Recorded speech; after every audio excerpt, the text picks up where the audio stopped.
Adik kakak ini terjebak di dalam kolam renang selama lebih dari 5 jam. Penutup kolam hanya memiliki lubang kecil dan tidak bisa dibuka dari dalam. Seorang OG di fasilitas kolam renang menemukan mereka, tetapi bukannya membantu, dia malah ada niat buruk. Dia mengambil dompet kedua wanita itu, mencuri uang tunai, dan ATM. Petugas kebersihan itu memasuki ruang kontrol kolam, mematikan kamera pengawas, dan menyalakan lampu. Ia mendekati tepi kolam dan berkata kepada mereka bahwa dia baru saja dibebaskan dari penjara 9 bulan yang lalu, dan pemilik kolam renang berencana untuk memecatnya. Tanpa pekerjaan, dia tidak bisa membayar sewa. Dia mengatakan akan menyelamatkan mereka jika mau memberitahu password ATM-nya. Sang adik protes, berkata bahwa ini pemerasan. Karena mereka tidak mau bekerja sama, petugas kebersihan itu segera mematikan lampu dan mematikan sistem pemanas kolam. Karena takut nyawa mereka terancam, sang kakak menyerah dan memberitahu passwordnya. Petugas kebersihan itu pergi untuk menarik uang. Ketika sistem pemanas dimatikan, suhu air mulai turun dan kakak beradik itu mulai menggigil kedinginan. Lebih buruknya lagi, sang kakak menderita diabetes. Gula darahnya mulai turun dan dia hampir pingsan.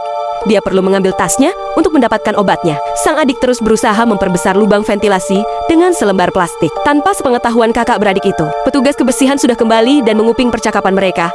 Tanpa niat untuk melepaskan mereka, sang adik dengan marah memukul penutupnya, mengatakan bahwa mereka telah memberitahu passwordnya. Dia juga sudah mengambil uangnya. Petugas kebersihan itu berkata bahwa hanya ada beberapa ratus dolar di rekening.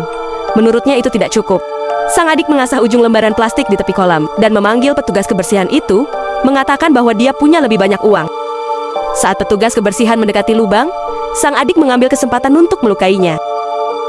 Tindakan ini membuat petugas kebersihan sangat marah dan mengumpat ke kakak beradik itu. Dia kemudian pergi ke ruang kontrol, memasukkan kata sandi, dan mulai menyuntikkan gas klorin disinfektan ke dalam air. Kakak beradik itu mencoba menghalanginya, tapi tidak bisa karena tekanannya terlalu besar. Sang adik mulai memohon kepada petugas kebersihan sambil minta maaf atas kesalahan mereka. Kemudian dia mematikan sistem disinfektan dan berjalan ke tepi kolam untuk meminta cincin tunangan sang kakak. Dia berjanji akan membantu mereka keluar dari kolam. Sang kakak, yang tidak ingin masalah semakin besar, akhirnya menyerahkan cincinnya ke wanita Dakjal ini dan berjanji tidak akan melaporkan kejadian ini ke polisi. Si wanita Dakjal menepati janjinya dan pergi ke ruang kontrol. Dia memasukkan kata sandi untuk membuka penutup, tapi tidak berhasil. Sepertinya pemilik telah menggantinya. Dia jadi emosi sendiri. Gimana coba nasib mereka?